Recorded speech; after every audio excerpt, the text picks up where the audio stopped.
설교 제목을 한번 따라해 주시기 바랍니다. 내가 누구냐? 오늘 이 본문과 내용은 룻기 안에서도 가장 중앙에 있는 내용일 뿐만이 아니라 아주 중심이 되는 사건입니다. 그리고 룻기에서 가장 중요한 단어가 바로 등장을 합니다.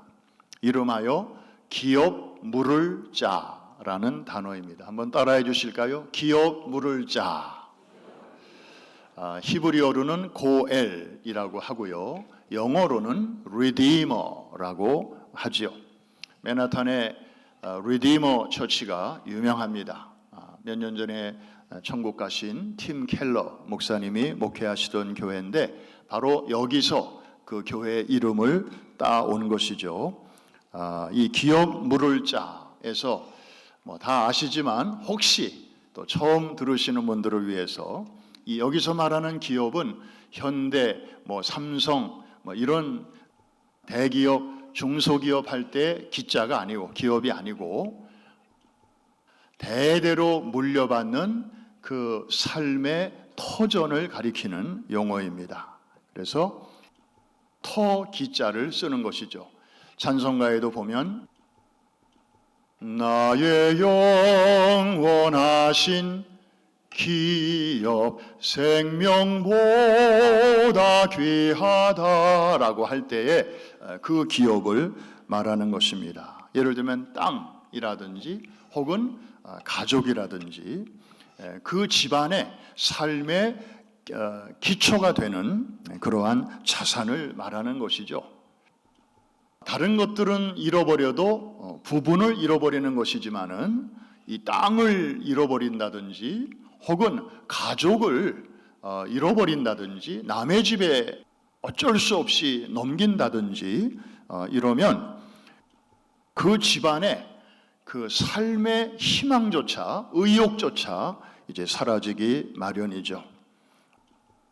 이런 절망적인 상황에 있을 때 누군가가 그의 친척 중에서 그 잃어버린 것을 대신 자기가 주머니를 열어서 대가를 지불하고 그것을 돌려주는 그 고마운 사람을 가리키는 표현이 기업 물을 자이고 히브리어로는 고엘이고 영어로는 뭐라고요?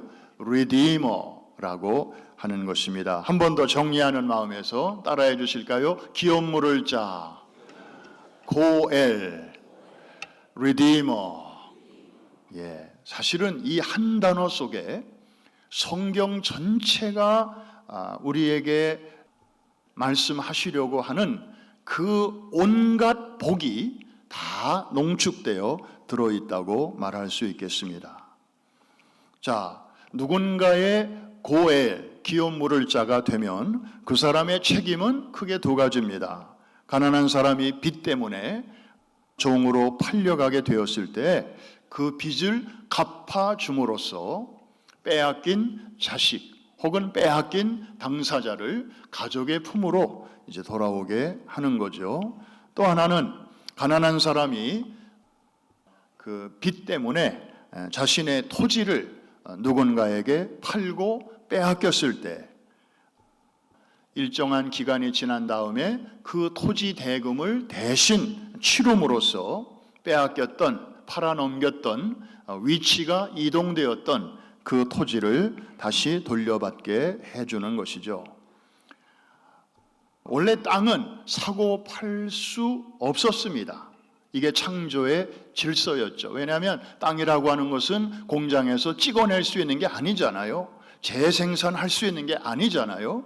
그래서 토지는 원래 사고 팔지 못하도록 그렇게 하셨는데 인간들이 살다 보니까 어찌어찌 하다 보니까 또 땅도 사고 팔고 하게 되고 또 있던 땅도 빼앗기게 되고 그러면서 또 막 희망도 사라지고 의욕도 저하되고 이런 일들이 생기기 때문에 그런 것을 근본적으로 방지하고자 만들어진 일종의 소셜 시큐리티 시스템, 이게 바로 고엘 제도였습니다. 여러분 참 이런 거 보면 해 아래 새 곳이 없다고요.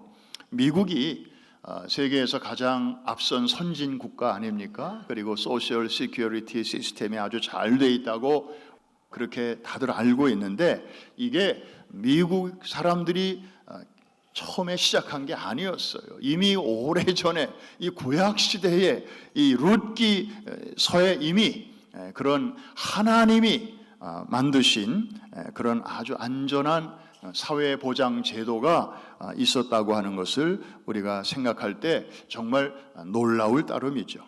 그런데 한편 누군가의 고엘, 리디머가 된다고 하는 것은 어떻게 보면 참 억울한 일이기도 합니다. 지금 나 살기도 바쁜데 좀 우리 주변에 어려운 사람이 있다고 해서 내 은행의 금고에 있는 돈을 가져다가 그 사람을 위해서 대신 지불해 준다? 글쎄요, 뭐 마음에 좀 뿌듯함은 있을지 모르지만 요즘 같은 세상에 그런 사람 찾아보기 어렵죠. 아주 없는 건 아니겠지만. 게다가 룻기의 역사적 배경은 무슨 시대였습니까? 바로 사사시대였습니다. 여러분, 설교 중에 사사시대 이런 단어가 나오면 여러분은 즉각적으로 뭘 생각하시면 되는가 하면은 이스라엘의 그 역사 중에서 영적으로 가장 형편없었던 시대, 가장 어두웠던 시대, 그게 바로 사사시대였구나. 그렇게 여러분들이 딱 이해하시면 됩니다. 묻습니다. 이스라엘의 전체 역사 중에서 가장 영적으로 어두웠던 시대가 무슨 시대라고요? 사사시대예요. 이때는 하나님의 말씀을 듣기가 어려웠어요. 주의 종들이 하나님의 말씀을 제대로 선포하지를 않았어요. 그러니까 백성들은 뭐 말씀을 접할 기회도 없었으니까, 그러다 보니까 사람들은 다 자기 소견에 옳은 대로 행동하던 시대였다. 무엇이 하나님의 뜻일까? 어떻게 처신하는 것이 하나님을 기쁘시게 하는 것일까? 이렇게 생각하고 결정하고 선택하는 사람이 거의 없었다는 거예요. 무엇이 나에게 유익할까? 다 이런 생각으로 살던 시대가 바로 이 사사 시대였습니다. 그런 가운데서 남을 위하여 내 주머니를 열어서 대신 빚을 갚아준다? 물론 성경에 그렇게 살라고 기록은 되어 있지만 아무도 성경대로 살고 있지 않은 그런 시대 속에서는 기대하기 어려웠던 일이다, 그 말이죠. 그런데 그런 칠흑 같은 어둠 속에서 지금 보아스와 룻 사이에 아름다운 사랑 이야기가 지금 이제 무르익어 가고 있습니다. 제가 첫 시간에 말씀드렸죠.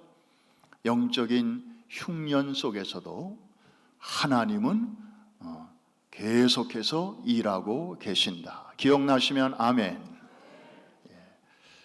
인간의 그 역경 또 고난, 있어야 할 것이 제자리에 없는 그런 영적인 흉년, 경제적인 흉년, 가정의 흉년, 정말 인간적으로 보면은 저주받은 그 나오미의 가정 상황 아니겠습니까? 남편 죽고 두 아들마저 죽고 땅 뺏기고 이방인의 도시로 이주를 해서, 유대인이 말이죠, 그 이방인 도시에 가가지고 살아야 하는 그 처지와 신세, 모든 것이 다 폭망한 그런 가운데서도 우리가 룻기를 전체적으로 보니까 하나님은 여전히 일하고 계셨다. 나오미와 룻은 지금 우리 곁에 없지만 그들 가운데서, 그들의 삶 가운데서 여전히 일하시고 놀라운 길을 준비하신 하나님은 오늘도 살아계셔서 여러분의 삶 가운데서도 동일한 손길로 일하고 계신 줄로 믿습니다. 이 하나님을 붙잡는 게 중요한 것이죠. 자, 오늘 이 스토리에 메시지가 있습니다. 결론부터 말씀드리면 여기에 나오는 기업 물을 자, 물론 무대에는 지금 보아스가 왔다 갔다 하죠. 보아스가 나오미에게 그리고 룻에게 기업 물을 자였어요. 그래서 능력이 없는 이 가련한 여인들만 사는 이 집에 자기가 다 빚을 대신 갚아주고, 그러면서 이제 나중에는 룻을 자기의 아내로 맞이하게 되죠. 그러면 나오미는 자연히 보아스의 뭐가 되나요? 장모? 맞나요? 하여튼 집에 가서 한번 찾아봅시다. 며느리를 자기 아내로 맞이하였으니 그 시어머니는 그럼 보아스에게 뭐가 되는지 저도 좀 연구해 봐야 되겠는데요. 네네. 그런데 이 무대 위에는 보아스가 어슬렁어슬렁 걸어 다니지만 사실은 보아스가 가리키고 있는 한 분이 있죠. 보아스라는 손가락이 가리키고 있는 그 한 분은 바로 예수 그리스도이십니다. 예수님은 한마디로 우리에게 죄 아래에서 헤어나오기를 원하지만 우리의 능력으로는 헤어나올 수 없는, 여전히 묶여있고 죄악 중에 잉태되고 죄악 중에 출생하고 죄악에 얽매여 진정한 자유와 해방을 모른 채 그렇게 죽어갈 수밖에 없는, 영원한 심판, 영원한 저주, 영원한 사망으로 들어갈 수밖에 없는 우리 가련한 인생을 건져주시기 위하여 고엘, 기업 물을 자, 리디머로 오신 분이 바로 예수 그리스도이십니다.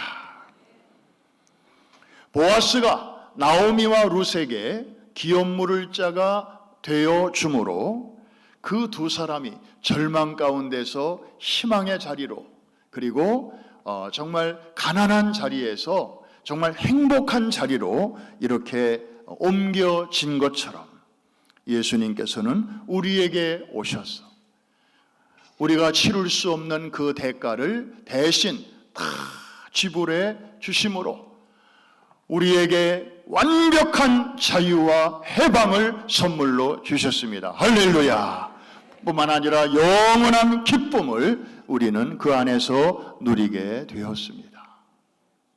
우리가 정말 예수님을 아직 모르고 산다면 우리의 삶은 도대체 어떤 방향으로 가고 있을까? 여러분 한번 상상해 보신 적 있습니까?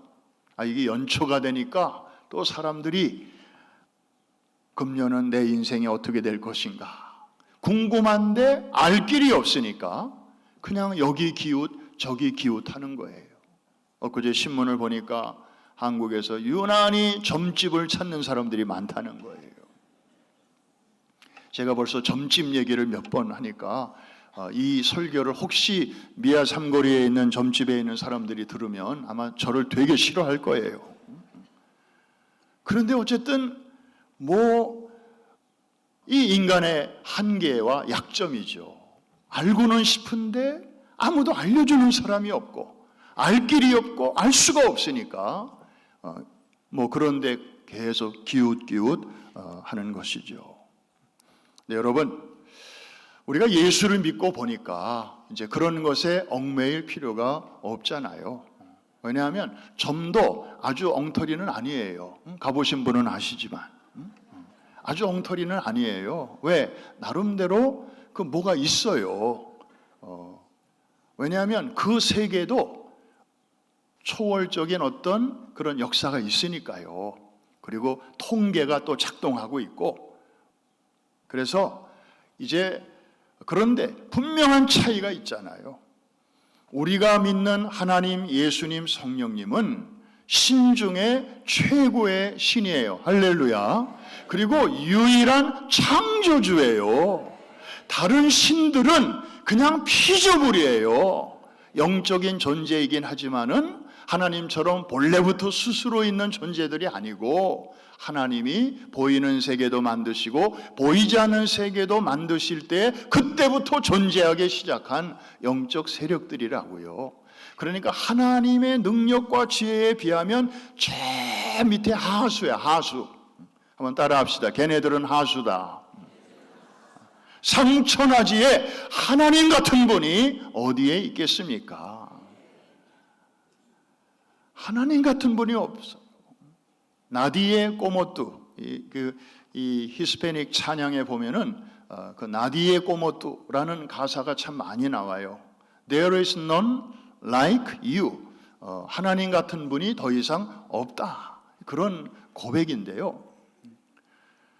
우리는 최고의 신의 왕자요, 공주요, 자녀로 부름받은 사람들 맞습니까?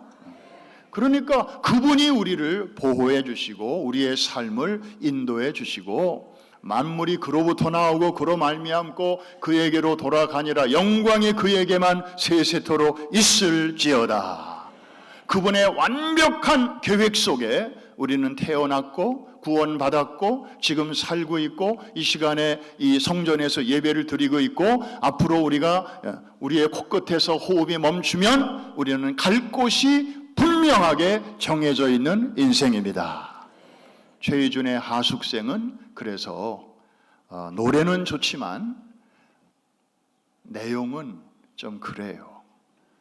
인생은 나그네 길 어디서 왔다가 어디로 가는가 모른다는 거죠. 구름이 뭐죠? 흘러가듯 뭐 하여튼 정처 없이 하여튼 그냥 흘러만 간다. 그냥 가긴 가는데 저 구름이 어디서 왔다가 어디로 가는지 I don't know, 영 몰라, 통 몰라. 그런 인생을 노래할 수밖에 없는 거죠. 그래서 예수님이 없는 우리 인생은 정말 아무것도 아니다.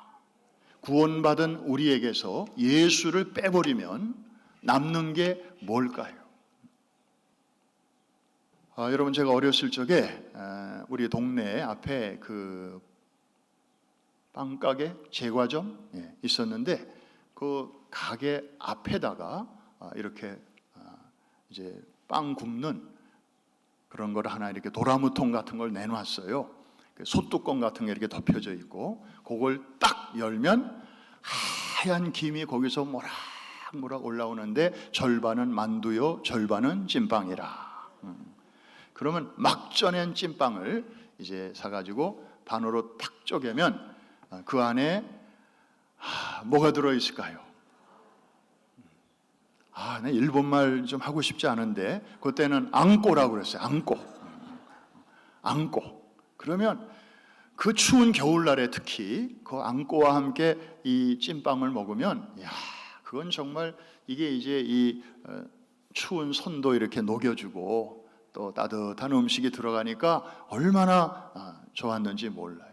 근데 여러분 그 찐빵을 딱 반을 쪼갰는데 거기에 앙꼬가 없다. 겉으로 보기에는 멀쩡한 찐빵인데 열어보니까 앙꼬가 없다. 이게 우리 그리스도인들에게서 예수를 빼내면 한번 따라합시다. 앙꼬 없는 찐빵이다. 똑같아요. 겉으로 보기에는 그리스도인 같아. 그 속에 앙꼬가 아주 많이 들어있을 것 같아. 그런데 열어보니까 말짱 꽝이다. 이런 사람을 가리켜 무늬만 크리스찬이라고 그래요. 여러분 기왕에 예수 믿는 거 앙꼬 없는 찐빵 되서야 되겠습니까? 우리에게서 예수 빼내면 우리는 아무것도 아닙니다. 남는 게 없습니다. 왜? 그분이 우리를 통째로 사셨기 때문에. 가게에 가면 물건 값이 다 이렇게 적혀져 있죠. 주황색 종이에다가 199, 299, 또 비싼 거는 49불 99센트 이렇게 다 가격표가 붙어져 있어요. 여러분 우리 사람의 가치는 어느 정도 될까요? 어떤 생화학자가 우리의 몸뚱아리를 화학 원소별로 분류를 해서 값으로 따져봤대요. 그랬더니 비누 2장 정도 만들 수 있는 패트, 지방. 우리 몸에 지방이 얼마나 많습니까? 이 지방. 그 다음에 작은 못 한 5개 정도 만들 수 있는 철분. 철분이 또 있어요. 그 다음에 연필 한 2자로 만들 수 있는 흑연, 또 마그네슘, 포타슘, 그런 요소들이 좀 있어서 이거를 CVS 가격으로 환산을 해보니까 499 정도. 우리 몸뚱아리는 별거 아니에요. 그런데 하나님은 우리를 그렇게 보시지 않잖아요. 하나님은 죄 아래에 있는 우리를 위하여 기업을 물을 자를 보내실 때에 499 때문에 599짜리를 구원하시려고 보내신 거 아니잖아요. 하나님은 다른 것으로는 우리를 사실 수가 없었어. 하나밖에 없는 죄 없는 아들 예수 그리스도를 각 사람에게 지불하시고 그의 핏값으로 주고 우리를 하나님의 자녀로 삼아 주셨습니다. 우리를 도매금으로 구입하신 게 아니고 일일이 by the name 우리의 이름을 부르시면서 일일이 예수님과 맞바꾸신 거예요. 그래서 누가 하나님이 보실 때 당신은 얼마짜리요? 이렇게 묻는다면 여러분의 대답은 무엇입니까? priceless, 그죠? 가격으로 환산할 수가 없는 거죠. 굳이 가격으로 말해야 한다면 저 십자가를 보시면 됩니다. 십자가로 우리를 사셨기 때문에 우리는 십자가짜리 인생입니다. 다른 말로 말하면 우리는 예수님짜리 인생입니다. 옆에 계신 분에게 한번 인사하겠습니다. 저는 예수님짜리입니다. 그러면 옆에 있는 분은 뭐라고 하시면 좋을까요? Me too. 그렇습니다. 우리 모두는 정말 예수님짜리 인생입니다. 여러분의 생각에서, 여러분의 선택에서, 여러분의 금년의 삶 속에서 항상 예수 그리스도를 앞장 세우시기를 주의 이름으로 축복합니다. 그래야 여러분이 비로소 사는 거예요. 여러분이 살아있는 것을 느낄 수 있는 거예요. 교회는 주일만 뗄랑 나오고 주중에 살 때는 예수님 생각 하나도 안 나고 그냥 생존 경쟁, 그 치열한 경제 논리만 가지고 그렇게 살고 내 주변에서 누가 어떻게 되든 그렇게 살아가다가 주일날 오면 또 와서 예배 드리고 찬송 부르고 이런 따로국밥 인생 가지고는 정말 우리가 나중에 데스베드, 임종의 그 침대에 누워서 우리의 인생을 이렇게 회고할 때 우리는 정말 후회 많이 하게 될 것입니다. 안고 있는 찐빵으로 사시기를 주의 이름으로 축복합니다. 저는 가끔 이렇게 교회 안에 성도들과 혹은 교회 바깥에 목사님들이나 또 장로님들하고 식사할 기회가 종종 있습니다. 참 만나서 얘기를 하다 보면 너무 귀한 분들이에요. 그런데 이제 식사를 하기 전에 기도하잖아요. 제일 먼저 떠오르는 생각이 제가 기도할 때 언급하는 그 멘트가 있습니다. 하나님 감사합니다. 예수님이 아니었더라면 같은 뉴욕의 하늘 아래 살면서도 저는 이런 귀한 분을 모르고 지낼 뻔했습니다.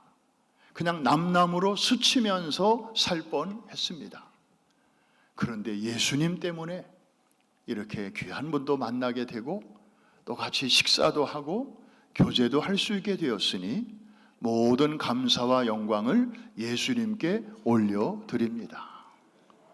사실 지금 이 예배당 안에서 같은 시간, 같은 공간에 우리가 예배를 드리고 있지만 예수님이 아니었으면 우리가 서로 모르고 지낼 뻔 했습니다. 예수님은 우리의 모든 것이 되시는 분이십니다.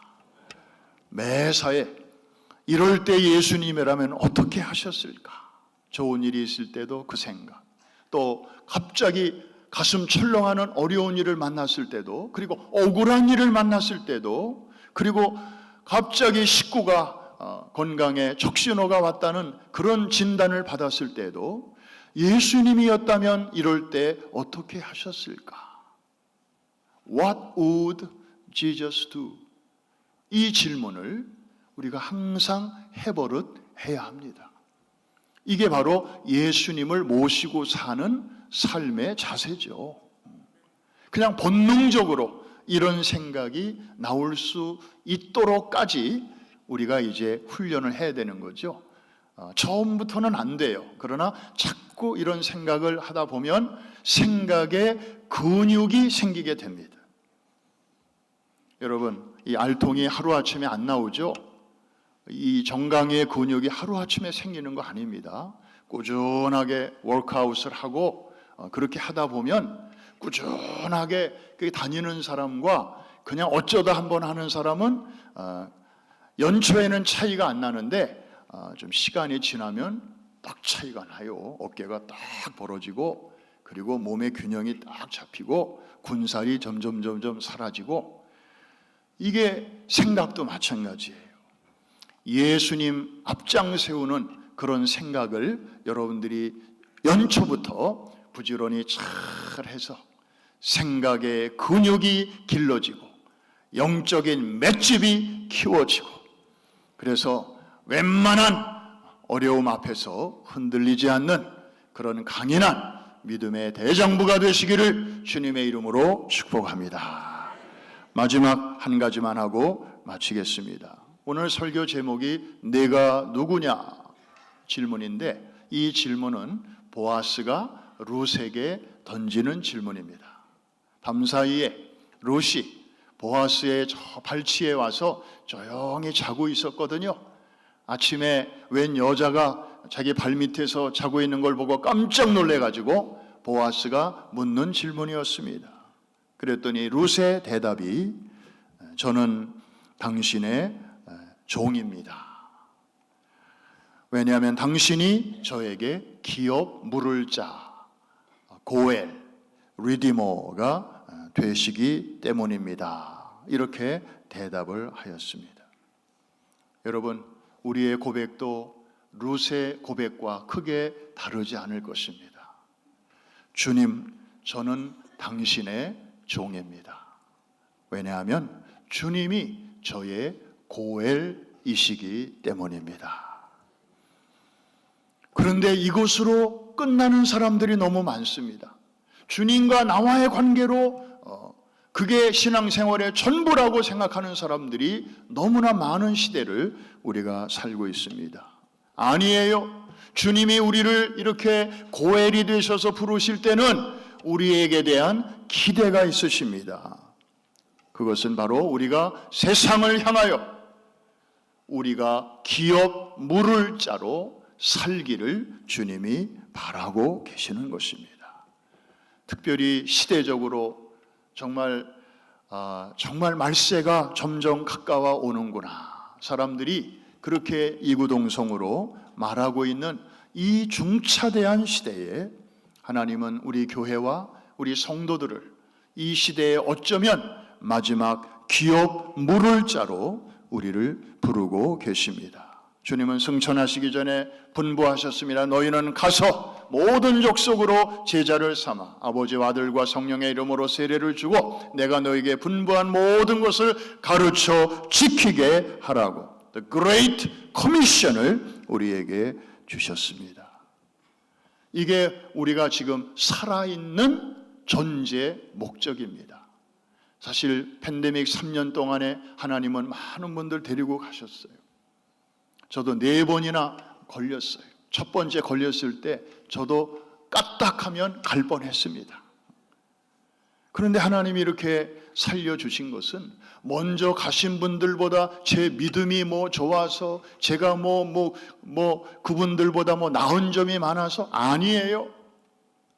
그분들 중에는 저보다 훌륭한 믿음을 가진 분들 너무너무 많습니다. 그런데 왜 저와 여러분을 이렇게 2025년 새해를 맞게 하셨을까요? 세상을 향하여 기업 물을 자로 살다가 오라고. 세상을 향하여 고엘로 살다가 오라고. 저들에게도 자유와 해방이 필요한데 저들에게는 그것을 누릴 능력이 없기 때문에 그것을 행할 수 있는 그분을 잘 소개하고 오라고 우리를 이 땅에 남겨두신 줄로 믿습니다. 조지아의 한 대학 졸업식에서 축사하러 온 한 기업인이 폭탄 선언을 했습니다. 400명의 졸업생들 앞에서 여러분들이 공부하면서 진 그 스튜던트 론이 있을 텐데 그거를 제가 다 갚아드리겠습니다. 학생들은 얼굴을 꼬집었습니다. 이게 꿈이냐 생시냐. 그 학생들의 스튜던트 론을 총액을 합쳐보니까 4천만 불. 이 사람은 자기가 기업을 하면서 사회로부터 주변으로부터 받은 그 은혜가 너무 커서 환원하는 마음으로 그렇게 기꺼이 기부하기로 한 것입니다. 이 대학은 조지아에 있는데 150년의 역사를 갖고 있고 아프리칸, 아메리칸 흑인 학생들, 그것도 여학생 말고 남학생들만 다니는 명문 대학이라고 합니다. 지미 카터, 오바마 대통령도 이 대학에서 명예 박사학위를 받았고 오프라 윈프리가 거액의 장학금을 기부한 그런 대학이라고 합니다. 그런데 이 기업가는 그런 폭탄 선언을 하면서 여러분 저에게 갚을 필요 없습니다. 다만 제가 여러분들에게 기대하는 것이 하나 있다면 여러분이 사회에 나가서 제가 오늘 했던 것처럼 여러분 주변에 어려운 사람들이 보이면 pay forward 하십시오. pay back, 저에게 pay back 하실 필요는 없고 pay forward 하시면 좋겠다는 당부를 잊지 않았습니다. 여러분, 오늘같이 각박한 시대에도 또 이렇게 사는 사람들이 있다면 우리가 예수님께로부터 받은 은혜는 값으로 따질 수 없는 그런 놀라운 은혜 아니겠습니까? 예수님께서 우리에게 바라시는 것이 있다면 무엇일까요? Pay forward. 주변을 돌아보아 아직 이 자유와 이 해방과 이 기쁨을 모르고 여전히 있어야 할 것을 빼앗긴 채 그렇게 살아가는 인생들을 위하여 우리가 전도와 선교로, 그래서 전 세계 어린 영혼들을 위한 수평 선교를 열심히 하면서 동시에 우리 가정과 교회 안에 하나님이 보내주시는 다음 세대들을 우리가 잘 양육시켜서 우리 1세들이 했던 것 그 이상으로 우리 다음 세대들이 더 활발하게 그 깃발을 붙들고 땅에 떨어뜨리지 않고 주님 오시는 그날까지 잘 감당할 수 있도록 하는 것, 이것이 바로 우리가 남은 생에 해야 할 소중한 사명인 줄로 믿습니다. Pay forward. 금년 한 해가 여러분들에게 그런 놀라운 축복의 한 해가 될 수 있기를 주님의 이름으로 축복합니다.